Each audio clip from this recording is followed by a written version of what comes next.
औज़ुबिल्लाहि मिनश्शैतानिर्रजीम बिस्मिल्लाहिर्रहमानिर्रहीम अस्सलामु अलैकुम वरहमतुल्लाहि वबरकातुहू।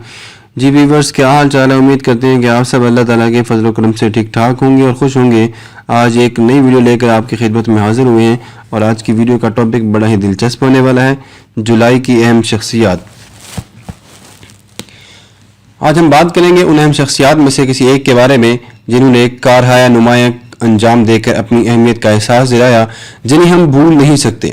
इनका जिक्र हमें बराबर करते रहना चाहिए ताकि मालूमात हासिल करने के लिए शाकीन अपनी प्यास बुझा सकें।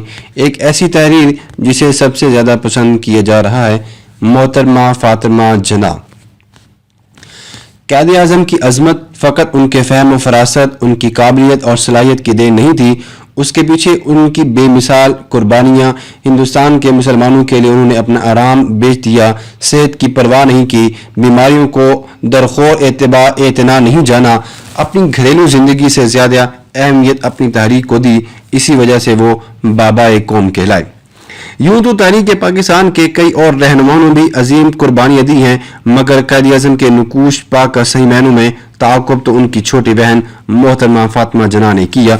आज हम इनकी शॉर्ट सी मुख्तसर सी वीडियो में इन्हीं के बारे में बात करेंगे। हमारे चैनल को ज़रूर सब्सक्राइब कीजिएगा।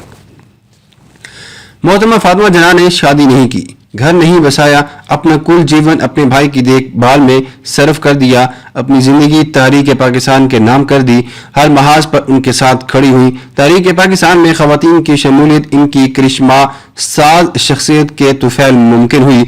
इन्होंने नाखानदा और नीम मुतवसत तबके की औरतों को उनकी अहमियत का एहसास दिलाया। इसी वजह से वो मादर मिल्लत यानी कौम की माँ कहलाईं। वो अपने अजीम भाई की हूबहू तस्वीर थी। बुलंदो बाला कद, गुलाबी चेहरा, सतवान नाक, आंखों में बला की चमक, हर चीज को टटोलती हुई नजर, सफेद बाल, माथे पर झुर्रियों की चनट, आवाज में जलाल और जमाल, चाल में कमाल, बानी पाकिस्तान की निशानी, एक हिसार जिसके कुर्ब से हशमत का एहसास होता है, जिसकी दूरी से अकीदत नशुरमा होती है। मोहतरमा फातिमा जना ने इस मुल्क के लिए बेशुमार कुर्बानियाँ दी और तकलीफ बर्दाश्त की हैं।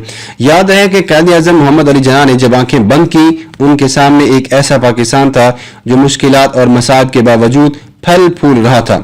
मगर फातिमा जना को तो बाद में कई करबनाक मनाज़िर भी देखने पड़े। लियाकत अली खान का कत्ल, इसके बाद ब्यूरोक्रेसी की रेशा दवानियाँ, सियासत में मौका परस्ती और मसलियत पसंदी का रुझान।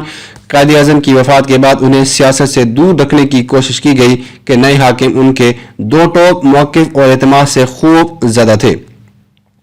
कायद की तीसरी बरसी के मौके पर मादर मिल्लत की रेडियो पाकिस्तान से नशर होने वाली तकरीर पर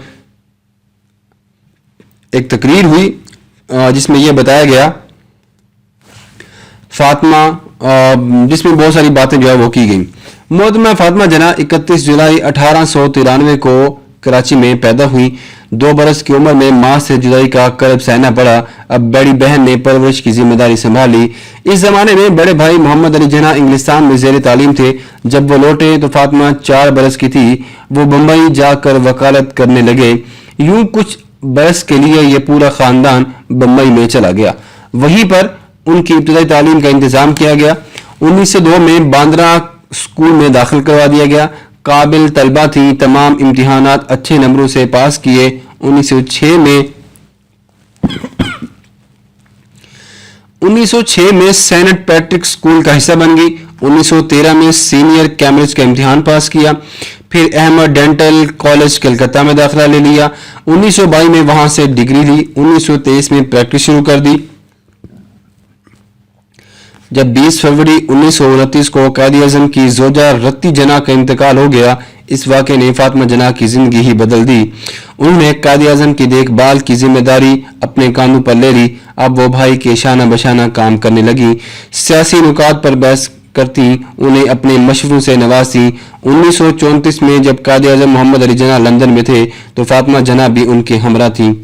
आगे की कहानी तारीख का हिस्सा है। उन्होंने न सिर्फ क़याम पाकिस्तान से कबल बल्कि इसके बाद भी पाकिस्तानी समाज और सियासत पर गहरे असरात छोड़े। 1929 से लेकर 1948 तक वो क़ायद आज़म का साया बनी रही। ये 2 अशरों पर मुहित सफ़र था। बड़े भाई के इंतकाल के बाद लगभग 2 अशरे हयात रही। इन बरसों में उनकी शख्सियत और अफकार उभर कर सामने आए। انہوں نے قائد اعظم کی شفاف سیاسی اقدار کو اثر نو زندہ کرنے کی ٹھوس اور جامع کوشش کی۔ ایوب خان کے خلاف انتخابی میدان میں اترنا ان کا سب سے بڑا اور اہم فیصلہ تھا، جس سے کمزور پڑتے جمہوری حلقوں میں جان پڑ گئی۔ پوری قوم ان کے ساتھ کھڑی تھی۔ اس مقبولیت اور احترام نے ایوب خان اور ان کے حواریوں کو حواس باختہ کر دیا۔ انہوں نے اس قابل احترام ہستی پر تنقید شروع کر دی، کیچڑ اچھالی گئی، انتخابات میں دھندلی کا سہارا لیا گیا۔ یہی نہیں، بعد میں کراچی کے باسیوں کو گوہر ایوب نے فاطمہ جناح کا ساتھ دینے کی سزا بھی دی۔ مشرقی پاکستان میں بھی وہ بہت مقبول تھی، انہیں کئی نام سے پکارا جاتا تھا، وہاں بھی انہیں خاصے ووٹ پڑے۔ انتخابات کے بعد محتمہ نے متعدد تقاریر میں ان مسائل کی نشاندہی کی جو مستقبل قریب میں پاکستان کی پریشانیوں میں اضافہ کرنے والے تھے۔ انہوں نے امریکہ کی بڑھتی مداخلت، بیرونی قرضوں کے ناقابل برداشت دباؤ، غربت، مشرقی پاکستان کے بگاڑ اور ناخواندگی کی پیش گوئی کر دی تھی۔ بدقسمتی سے کسی نے ان کی دانش مندی سے استفادے کی کوشش نہیں کی، ورنہ آج پاکستان کا یہ حال نہ ہوتا۔ ان کی شخصیت پروقار اور متوازن تھی، فضول خرچی سے پرہیز کرتی تھی، مگر گھر کی تزئین و آرائش کا ہنر جانتی تھی۔ انہوں نے قائد اعظم کے لیے طعام و آرام ملاقاتوں کا ایک نظام بنا رکھا تھا۔ کتب بینی اور مطالعے کی شوقین تھی، خواہش مند تھی کہ پاکستان کی خواتین سیاست سے بے تعلق نہ رہیں، انتخابات میں بھرپور حصہ لیں، قرآنی تعلیم کو بے حد اہم جانتی تھیں۔ یہ بھی چاہتی تھیں کہ خواتین خود کو پروفیشنل تعلیم سے آراستہ کریں، خواہ انحصار اور قومی آمدن میں اضافے کا ذریعہ بنے۔ کتنے ہی فلاحی اور دفاعی اداروں کی تشکیل اور سرپرستی کا ذمہ انہوں نے اٹھایا۔ کشمیری مہاجرین کے لیے ان کی خدمات ناقابل فراموش ہیں۔ 9 جولائی 1967 کو کراچی میں ان کا انتقال ہوا۔ یہ ایک پراثر واقعہ تھا۔ اس سے ایک روز قبل انہوں نے ایک شادی کی تقریب میں شرکت کی جہاں وہ حشاش بشاش تھی۔ ان کی وفات کے بعد بھی سرکار کا خوف ختم نہیں ہوا۔ مادر ملت نے اپنی زندگی میں یہ خواہش ظاہر کی تھی کہ انہیں قائد اعظم کے پاس دفن کیا جائے، مگر حکومت کی کوشش تھی کہ انہیں میوہ شاہ قبرستان میں دفنایا جائے۔ عوامی رد عمل کے باعث یہ منصوبہ ملتوی کرنے پڑا۔ جب قصر فاطمہ سے ان کا جنازہ مزار قائد کی سمت نکلا تو لاکھوں کا مجمع تھا، سر ہی سر تھے، ہر طرف سے پھولوں کی پتیاں نشاور ہو رہی تھیں۔ ایک اندازے کے مطابق لوگوں کی تعداد 6 لاکھ کے قریب تھی۔ ایسا منظر فقط قائد اعظم کے جنازے پر دیکھا گیا۔ تدفین کے وقت بد نظمی بھی دیکھنے میں آئی، پولیس نے عوام پر لاٹھی چارج بھی کیا، جبکہ بعد میں فسادات بھی پھوٹ پڑے۔ عوام کے ایک طبقے کا یہ بھی خیال تھا کہ مادر ملت کی موت طبی نہیں بلکہ انہیں شہید کیا گیا تھا۔ اس ضمن میں عدالت میں پٹیشن بھی دائر ہوئی، اخبارات میں ادارے بھی لکھے گئے۔ 1971 میں ایک اخبار میں غسل دینے والوں کے بیانات پر مبنی رپورٹ شائع ہوئی جس میں یہ دعویٰ کیا گیا کہ ان کے جسم پر زخموں کے نشانات تھے اور کپڑوں پر خون لگا تھا۔ خیر، یہ بہرحال بات الگ تھی۔ وکلاء نے بھی چند تجربات کیے، چند اور باتیں کی۔ یہ پراسرار اور مجربانہ خاموشی ہنوز ہمیشہ قائم رہی۔